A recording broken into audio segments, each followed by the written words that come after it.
What up, guys? So did you see recently that the IBJJF came out with their own like gi checker? So you can, like, the little tool that they use for the gi checks, you can get your own version of it now, and they sell it for the low price of whatever they're selling it for. But I was looking at it the other day when I was looking at some jiu-jitsu news, and I saw that a lot of people in the jiu-jitsu community were like super ticked about it. They thought it was a money grab. Other people who came from like judo backgrounds were like, bro, you guys want more opportunities for jiu-jitsu. This is, you know, jiu-jitsu trying to standardize things. Judo does this.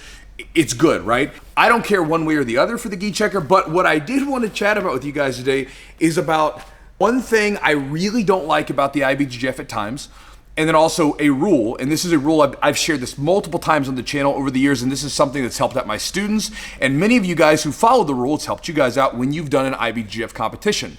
Now, before I get into it, I want to preface this video with, I like the IBJJF a lot, right? So I don't want to sound like I'm just pooping all over the IBJJF, and I don't want them to like see the video and be like, let's stick it to this guy the next time he competes with us. But I really like the IBJJF. As someone who came up in the early 2000s, there were tournaments. I remember one where I was supposed to compete somewhere in the ballpark, 5, 6 o'clock, if I remember correctly, and then I didn't compete until about midnight, right? I don't know if you guys have ever experienced that, but it's a really weird thing. And then they told us the next day, be back in the morning around 8 or 9 o'clock. So we were all there, all the grapplers are there. And then the people running the tournament didn't even show up until almost like 11 o'clock or something. So we're all sitting around like, what is going on, right? So those kinds of things were not uncommon, right? The IBJJF is very consistent as far as what they're doing most of the time. They run a really good tournament. If they tell you that this is going to be the time that you're going to, you know, be on your mats, you know, there's some wiggle room there, but generally they're pretty good on it, right? Pretty good at it. So again, I like the IBJJF competition. I've been competing with them since 2010. That out of the way, one of the things I do not like that they do, one of the things that just, I feel like it's like one of the most inconsistent things that I see that they do, is their gi check, is their uniform checks, right? The no-gi one's a little bit easier, right? But like the gi check sometimes, it's just so many inconsistencies there. And I wanted to, again, give you the rule, and I'm also going to share with you like 3 of the stories. One of them's really bad, of like gi checks gone wrong, right? Now, first off, the rule, if you're wondering about this, if you're like, is Chewy really going to make me watch this whole video to get to the rule? I won't make you do it. The rule is simple. You always bring 2 gis with you no matter what. If you go to a jiu-jitsu competition run by an IBJJF, you always bring 2 gis or 2 uniforms, including no gi. I don't care if everything looks perfect, always bring 2 with you. You don't know. And you don't know if maybe one of your teammates is going to need it. I remember I was hanging out with some of the people from Marcelo Garcia's gym. This is like 2017 or 18.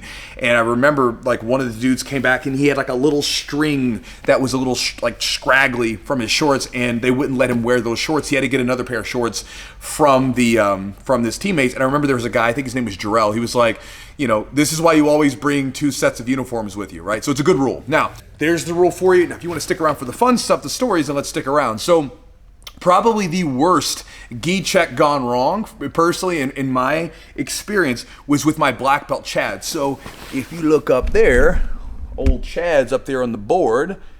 And by the way, if anybody is in the Nashville, Murfreesboro area, Chad's gym is down there at Guardian, if you want to train with him. So anyway, Chad is getting ready to have his very first black belt match in the IBJJF, right? Kind of a big deal for a young black belt. He's up against a very highly decorated competitor, and I mean, you know, he's getting ready to go. It's a big deal for him. He's young, so he gets after it. So he goes in there, he makes it through gi check, he gets on the mat, and they're going, and him and this guy are just getting after it. And then somewhere in like the first couple of minutes, probably about 2-3 minutes in, a ref comes in from another part of the mat and stops the match. And we're all like, what is he doing stopping the match? And he stops the match, he comes over to Chad, and Chad had one of the new Origin gis. And this Origin gi had this thing which was relatively new at the time, which is a little clip. It's like a little plastic belt buckle clip, right? And I love them because it takes away the string from falling out and everything else. It just locks in place.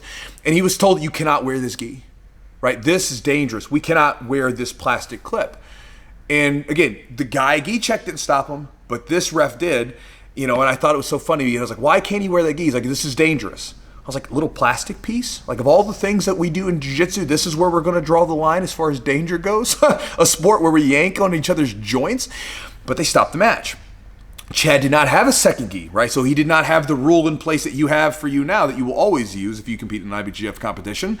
And then he has to run around. We're trying to scramble and find a gi. We eventually find one. It's too big, but it's big enough to go through the gi check. He goes through, and then he ends up, just struggling mentally for the rest of that match, right? He just wasn't there anymore. But that was one of the worst ones. They literally stopped the match mid-match to say, hey, your gi's not right. It's like, why didn't the guy in the gi check find this? Right? And again, to me, it's like if the guy got through, let the match play out. We'll deal with it afterwards. Because the gi was long enough. It wasn't like it was too short or anything. It was just a little belt buckle clip. That's not going to make the difference between, a win or a loss, I don't think. Another one recently was one of my students. He was out at I'm just going to not name anything specific, right? But basically, he's at like a really big tournament. And he goes out there. His first gi, they say that he can't wear it because of the weave. Right, it's made by an American company called Origin, right? So they say that the weave, oh, you can't wear this gi. It's the weave's wrong. It's not a good weave, which I don't understand. It's like we don't. I didn't know that there was specifics on the weave. It used to be back in the day, like if you wanted to do some of the competitions, you had to have a specific gold weave, but that was a long time ago. Now there's all kinds of different variations of gis, but. Anyway, they say you can't wear this weave. It's not good enough or whatever. Something's wrong with it. So he goes back. He wears the same gi weave, just changes a different color, comes back. Yeah, this is good. It's like, what are you guys doing, right? And then I watched a match when I was at Master Worlds, when I was out there visiting. I met many of you guys out there, and there was a very well-known, well-decorated competitor who was out there, and he goes in through a gi check, and I remember watching it. And he goes through, and he's got his pants kind of like, almost like sagging, right? And then he goes into, once he gets through gi check, he goes in, he hikes him up, and he's got high waters. I mean, they're like up to damn his kneecaps. And he goes out there and plays jiu-jitsu. I'm like, what? This shouldn't be going through. And I've always seen these inconsistencies with the gi check. I remember the count gi that the Show Your Roll made back in the day. It had like a little embroidery right here on the sleeve where they're not supposed to have anything, like patches. You would see some people get let through, some people didn't, right? But again, I just thought about that when I saw the gi checker, right? Like I've never had any trouble with any of my gis. But at the same time, I've seen a lot of people get screwed over by these gi checks, or these weird gi checks or these weird gi rules. And it's one of the things I don't really like about the IBJJF, right? I don't know why we want to be such a stickler about like the specific this, that, or whatever about the gi, other than it's long enough, it's not too tight, that all makes sense to me. But oh, you've got a little bit of embroidery there, or it's the weave, like it's not.